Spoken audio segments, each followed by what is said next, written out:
Definitely one of the more unexpected surprises was seeing Turok coming back with a new game. On the surface level, I'm like, okay, cool. It's about time we got Turok to come back. We have had Wolfenstein back for some time now. But now we don't even really know if we're going to see much from that new iteration again, because the last game kind of sunk it. Hopefully it does. But either way, it was nice to have Wolfenstein back.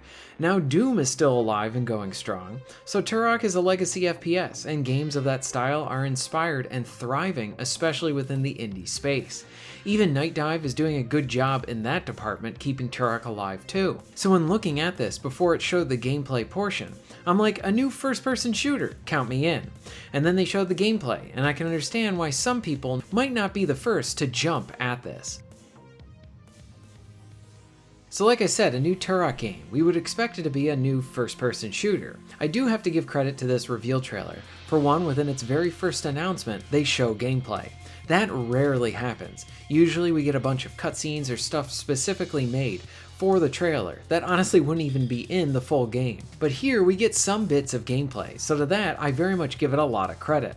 But I have seen some mixed reception to this. Many are taking issue with the shooting shifting from first to third, and I am a bit in agreement on this. Why not make a first-person shooter?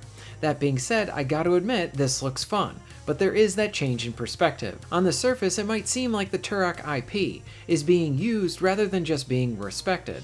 And then I saw who was developing the game. It would appear to be Saber Interactive, and if you are not familiar with them, they released one of the best games of 2024 with Space Marine 2, both stepping into the shoes of a long-running universe, a sequel, and both showing that they can respect and deliver on a quality title. I think after what they were able to deliver with that, Turok deserves a chance. Now there was an interview conducted with Saber Interactive regarding the game, and they said some things that were worth pointing out. Right out of the gate, Saber clears up some information that you really couldn't grab from the trailer definitively. For one, the game is going to have a compelling single-player and co-op experience. Just from the trailer, this looked like a co-op only type of game. Well, not necessarily bad if that was the case, but Turok was historically a single-player game, so if there was going to be no single-player, that might have been a knock against the developer for not really respecting the legacy as much as maybe they should.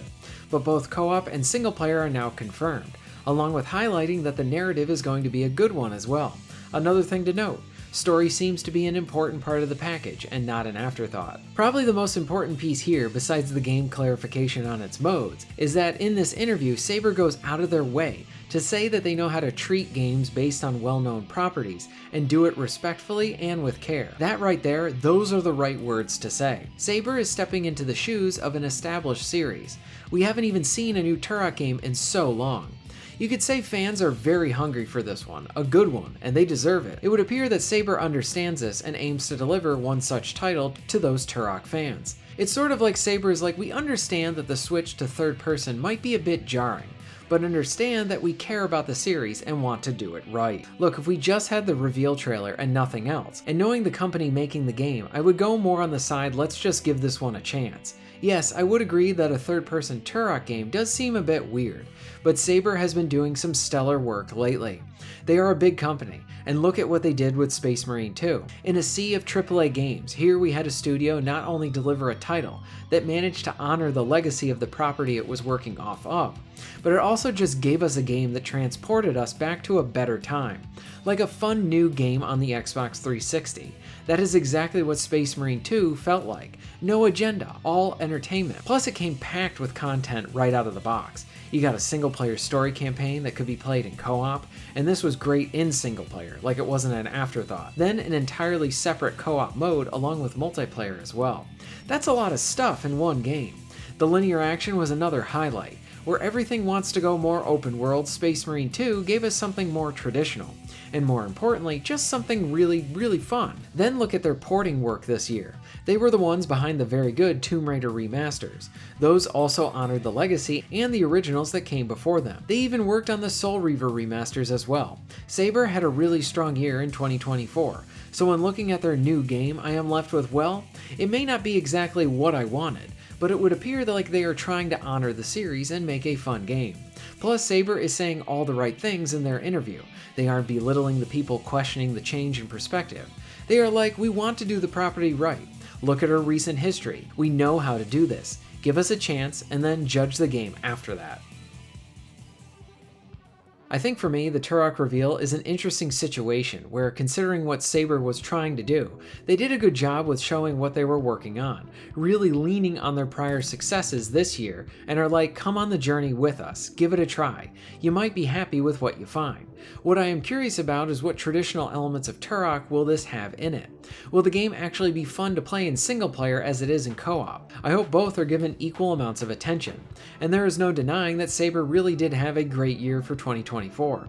Those were some really impressive releases. I mean, they did so well with those remasters, I want them to tackle some other properties as well, because they know how to get the job done. And if you're looking for something more traditional for Turok, I would recommend playing those Night Dive remasters, another studio that kills it. And then in the indie department, there have been a few games that have been highly inspired by Turok, so I would suggest that you go to Steam and give some of those a look, like Dino Trauma. Look, when we just break it down, Turok is another legacy property. We want it to be treated with care and respect. We want the past to be honored and to hopefully play a new game that's good. Something to look forward to with an old favorite. And I think many of us are always very cautious when it comes to this stuff because many companies do not treat legacy games or even properties that well. So in this case, the shift in perspective might be jarring like I said, but I for one will give Saber the chance in this instance. Prove to me that this concept can work. I think they can do it, and recently they've been killing it. So right now, I'm gonna go to bat for them. So hopefully I end up being right. What are your thoughts on all of this? Are you excited for the new Turok? Let me know all of this in the comments down below. If you're interested in supporting the channel, please check out my Patreon page. For just $1 a month, you can help to keep this channel going strong, and this allows me to be able to do more for my awesome audience. Please check out the links in the description and pinned comment for ways to support the channel. And most of all, thank you very much for watching.